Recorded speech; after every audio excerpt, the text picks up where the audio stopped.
Chico, você acredita no ser humano? Acredito. Demais. Demais. Acredito demais no ser humano. E acredito demais nos extraterrestres. Acredito. Eu já vi 3 discos voadores. Isso sem blague, quer dizer? Sem blague, já vi 3 discos voadores. Como é que foi isso, Chico? Não vou dizer que você tá maluco, não? Não, eu conversei com o comandante Tavares, aposentado, ele me disse, Chico, em cada 10 viagens eu vejo 7. É que é proibido falar. Acredito demais. Você viu como é que foi essa? Uma vez eu vim no meu sítio, eram 2 pratos de alumínio e tal, mostrei até pro Zelito, pro meu irmão, lá. Outra vez eu estava em Natal, no Hotel Reis Magos, e fui lá fora para ver se amanhã fazia sol e tal. Quando eu olhei para ver se tinha estrela, aí vi lá no fim, como se fosse no Leme, aquela coisa assim, balançando, laranja, aí aquela coisa fez, e ficou vermelha e balançando no posto 6. Aí chamei o Manuel da Conceição, daqui a pouco o hotel inteiro estava vendo, todo mundo na janela. Ele subiu, ficou azul, ficou verde, até que foi embora. Um dia eu ia buscar uma pessoa no aeroporto, em Salvador, o avião chegava às 6 da manhã.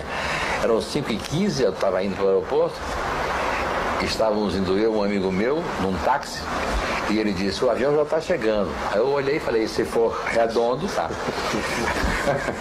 Aí ele olhou e disse, rapaz, é um disco voador, assim, a 300 metros. O chofer não dirigiu mais. Esse amigo meu levou o carro até o aeroporto. E aquele disco enorme, tudo iluminado. E ele foi embora. E quando ele saiu, assim como se fosse do cano de descarga, caiu uma coisa feito cristal, feito prata. Como se fosse a descarga. Em vez de fumaça, saiu isso. Então, depois de ter visto isso, eu não há como não acreditar. Mas o ser humano, apesar de ser de uma fragilidade de dar pena, porque nós somos fragilíssimos, haja vista que um cisco no seu olho tira você da vida o dia inteiro. Você passa o dia sem saber o que fazer com aquele cisco no olho. Uma topada, né? O ser humano é muito frágil.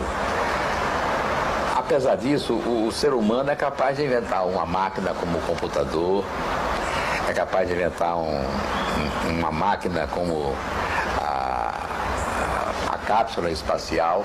E é capaz de amar, né? É capaz de amar, é verdade, é capaz de amar. E é capaz de sofrer, é capaz de entender, ele é capaz de raciocinar, de criar.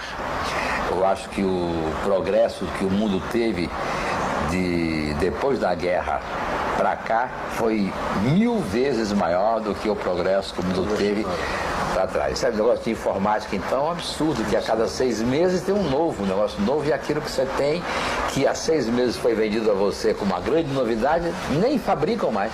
Chico, você estava contando assim o teu lado místico, né? Você tem medo da morte?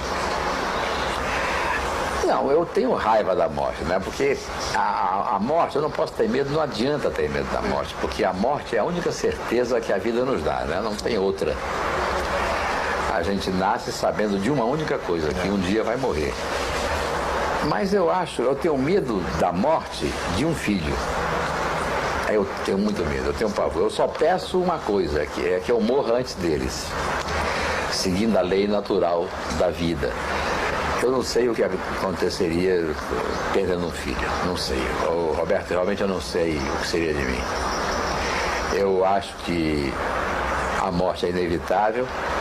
Tenho medo de morrer dando trabalho às pessoas, bota o Chico no sol, tira o Chico do sol, aquele negócio.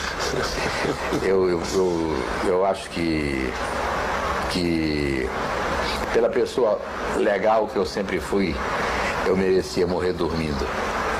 Eu tenho uma inveja na vida, que é a morte do Chaplin, que morreu dormindo na noite de Natal. Mas ele mereceu. Então, eu tenho medo da morte, do tipo de morte que me será dado, sabe? Uma morte... De deixar a vida, né? O pior é isso. Eu vou te contar uma história que é muito interessante sobre a morte, que é o padre Quimberé, em Maranguape, que estava com 97 anos, já para morrer desenganado, e o bispo foi visitá-lo. Isso serve até para fechar o programa. o bispo foi visitá-lo e disse: Padre Kinderé, estou com muita inveja do senhor, porque o senhor está tão perto de atravessar os umbrais do paraíso, conversar com Jesus e ver a face de Deus. Ele disse: mas Maranguape é tão bonzinho. Né? Até os Estados Unidos. Até os Estados Unidos. See you later.